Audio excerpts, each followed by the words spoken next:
فابتديتي تحسي بإيه وتتعاملي إزاي، تتعايشي إزاي مع التغيير ده؟ عشان أعرف أتعامل مع التغيير، أنا محتاجة أسأل نفسي سؤال، أو محتاجة أعرف أنا ليه أصلًا باخاف من التغيير؟ ليه الخوف ده موجود مع التغيير؟ ليه صعب علينا التغيير؟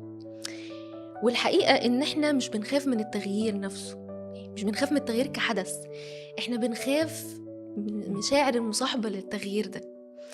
يعني مثلًا الخوف ده أصلًا بيندرج تحته حاجات كتير جدًا. زي إيه؟ الخوف من الفقد، خوف من فقدان السيطرة، خوف من المجهول، إمم. خوف من حاجات كتير جدًا. والخوف ده سببه كلمة واحدة بس، هُما كلمتين actually. إمم. التعلُّق بالأمان. إمم.